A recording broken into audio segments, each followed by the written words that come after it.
બસ હવે ત્યારથી સાહેબ શ્રી ગૃપાચાર્યબેન મોહિનીબેન શ્રી અન્ય સ્ટાફ સરપંચ સાહેબ શ્રી ગામના વડીલો મારા ભાઈઓ બહેનો અને મારા વાલો વિદ્યાર્થીઓ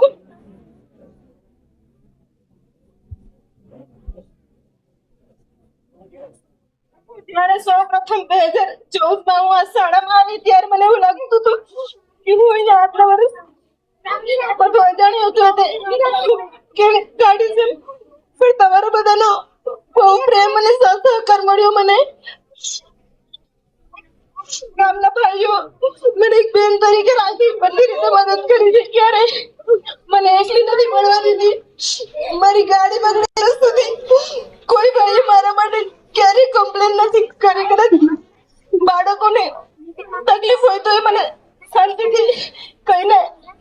કીધું છે અને ગામની બહેનો પણ મારી મોટી બેન માતાઓ તરીકે ક્યારે શાળામાં આવે તો મને દીકરી તરીકે રાખતી હોય છે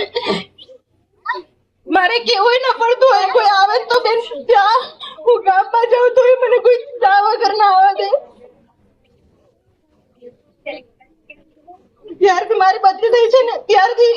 મને હું ગામમાં જાઉં મને એમ જ પૂછ્યું બેન તમને કોઈ તકલીફ હતી ગામથી કે તમે બદલી કરાવી મને કોઈ તકલીફ નથી તમે મારા પરિવાર જ છો આ મારી માતૃશાળા છે 12 વર્ષ હું જિંદગી મને ભૂલું કે ક્યારે આ શાળામાંથી ગામમાંથી મને જે 12 વર્ષ સુધી પ્રેમ લાગે મળી છે ને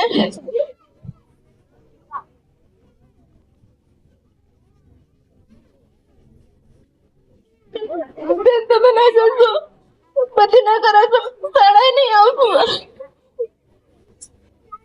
બોલું મારે ઘણું બધું છે તો મારે શુભેચ્છા છે ગામને કે આપણું ગામ બધા તંદુરસ્ત રહે ખૂબ પ્રગતિ કરે મારા છોકરાઓ ભણીને આગળ વધે અને મારા છોકરાઓ આગળ વધીને કંઈક બને એવી મારી દિલથી શુભેચ્છાઓ છે મારા આશીર્વાદ છે મારે બોલવું ઘણું છે પણ કઈ નથી બોલવું મને આજના દિવસ સુધી સહકાર આપ્યો એ બદલ બધાનો ખૂબ ખૂબ આભાર મારે જવું નથી આ મારું કામ છે પણ એમ કહેવાય ને કે મારું ત્યાં પરિવાર છે આ એક પરિવારનો હું મૂકીને જાઉં છું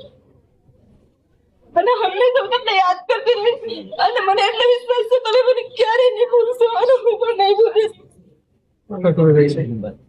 આભાર